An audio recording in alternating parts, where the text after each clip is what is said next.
Okay, so most of you presented about a lot of spots and touristic places in Victoria, but I've only been here for like 2 weeks, so I don't really know many places. And it so happens that this weekend I went to the Craig Derrick Castle, and so I will talk to you about a little bit about the castle and its history. Actually, this weekend it was a special weekend in the castle because there was a Scottish celebration in which they eat this dish that they cook inside a goat's stomach. Yeah. I didn't try it, but my host father said that it was really good. Okay, so a little bit of general information about the castle. Craig Derrick means rocky oak place in Gaelic, which is like a language that they used in ancient Ireland. It was built between 1887 and 1890 for Robert Dunsmuir, like as he said, that was like a really wealthy man. The whole castle is filled with wood detailing and stained glass windows that are very beautiful. And it has 7 bedrooms and 2 bathrooms, and a lot of common places like dining rooms and living rooms, and a ballroom in the 4th floor. It was originally a 28-acre estate.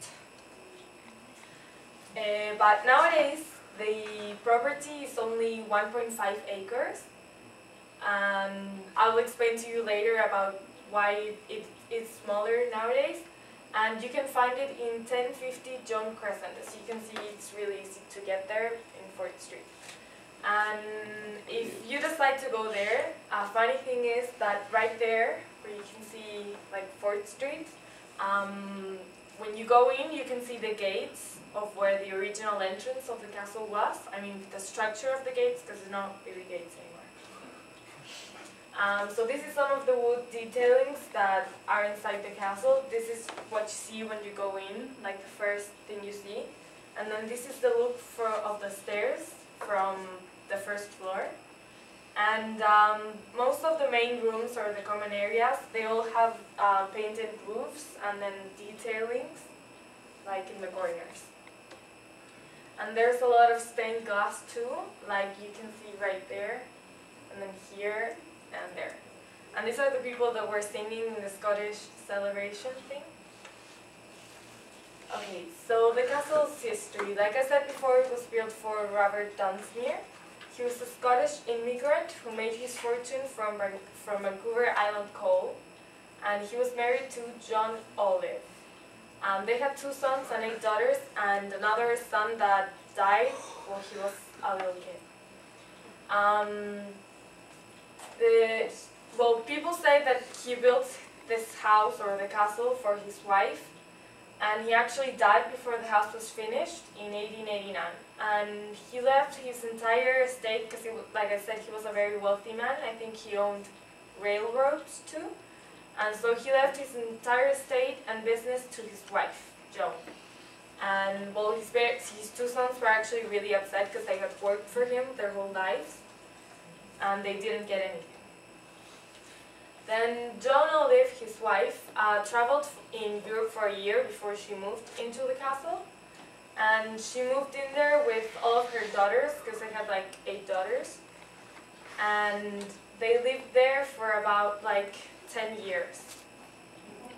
When she died, their daughters didn't really want to keep living in the castle, so they decided to sell all of the things that were inside the castle in an auction. And they also divided the original 28-acre estate into 144 lots, which they sold.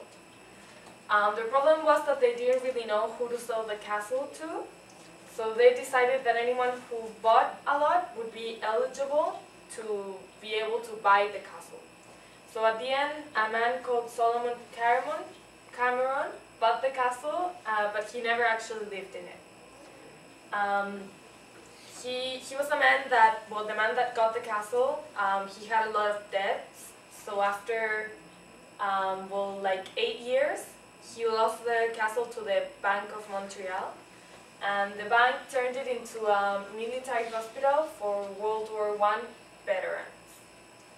After that, it became the University of Victoria, but after the war, a lot of the militaries, Veterans? no, Soldiers? the soldiers. Yeah, they came back from the war and they signed into the university, so it had like 600 students or something, and the castle is big, but it's not that big. I don't think you can fit 600 students. So they changed facilities and it became offices for the Victoria School Board. And after that they needed more space, so they moved away, and some of the rooms were open for public viewing, like a museum. And then the others were used as music studios and offices. And then in 1994 it became a completely touristic site, and nowadays you can go and almost every single room is open for you to see it. So here are some other pictures about it. That's like what you can see from the outside, and this is one of the bathrooms. And this is like the main area, and that is on the 4th floor where the ballroom is supposed to be. So when you go in the castle, not everything is the same way that it was when John Olive used to live there, but they're trying to, because they sold, the daughters sold most of the things, so now they're trying to recover everything and redecorate the castle just the way that it was. And if you would like to go, it is open daily from 10 a.m. to 4:30 p.m. And that's it. Thank you. Yay. Is that interesting for you?